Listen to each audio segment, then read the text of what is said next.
Boardman Entertainment。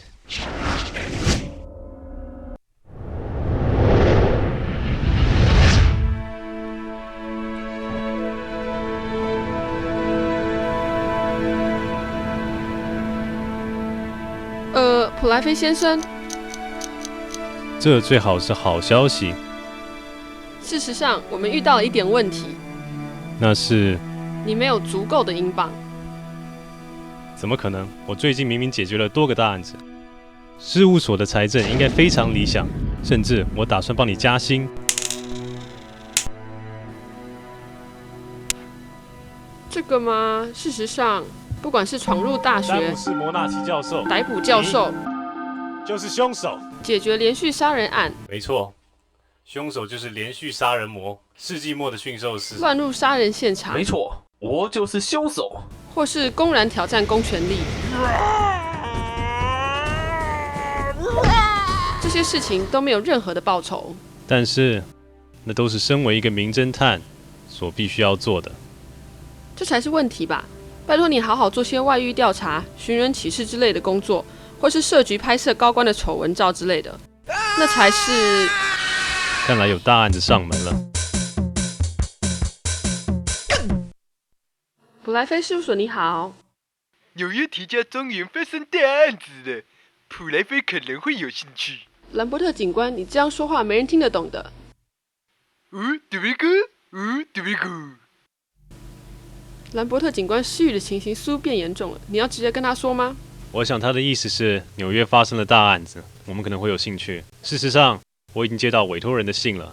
他在信中提到兰伯特似乎束手无策的是，告诉他这个案子我接下了。是。难道说？兰伯特警官，看来我们必须尽快动身。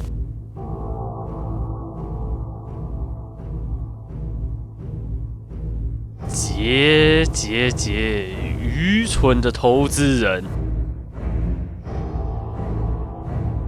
阁下，普莱菲先生和他的助手已经抵达了，请他们到书房吧。委托人是怎么样的人啊？他是个华尔街的肥猫经理人。从这间房子的摆设就可以看出，主人是个为富不仁、毫无品味的伪君子。兰伯特警官，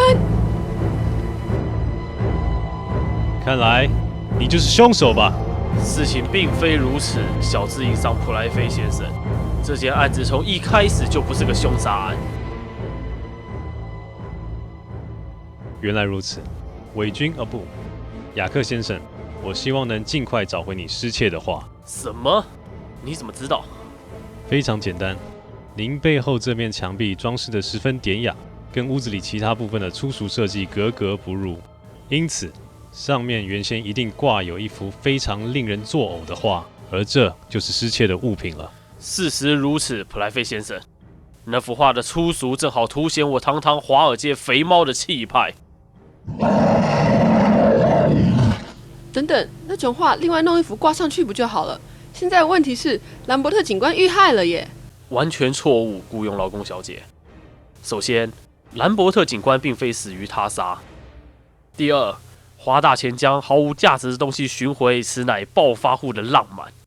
因此，如果你这小资营商能够寻回我那价值300万的话，本人将支付你10亿美金的暴利。这样很好。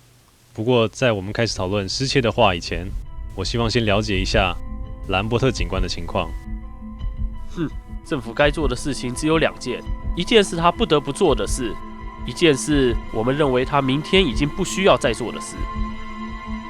这个公务员本来不值一提，不过把情况告诉你，应该有助于寻回我的话，我们就来说说吧。好极了，那我们这就开始。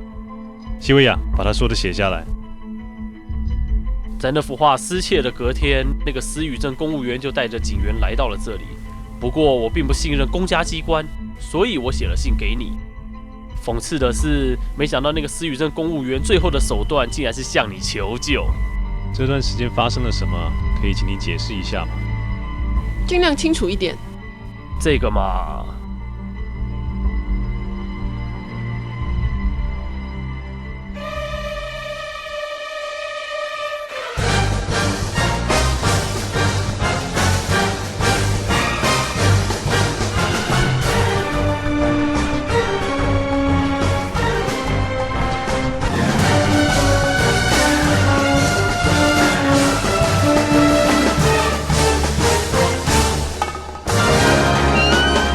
想呼叫警探。警官先生，我希望你可以用正常的方式说话。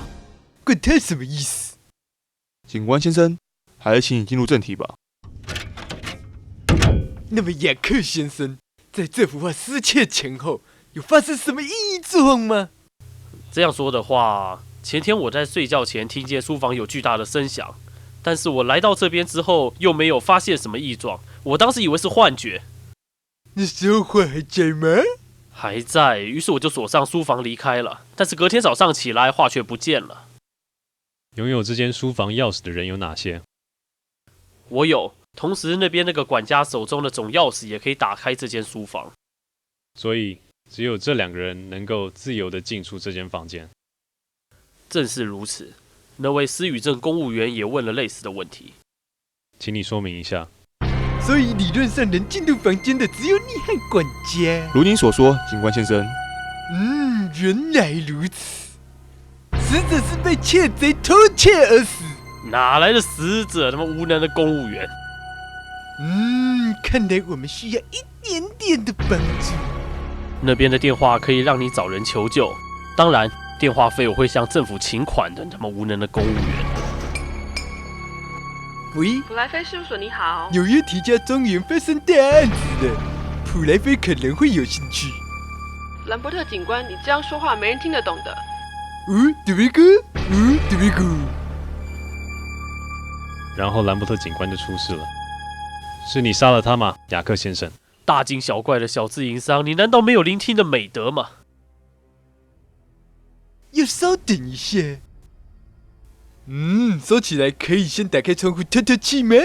如您所见，警官先生，这扇窗户是没办法打开的。那么这个书房还有其他出入口吗？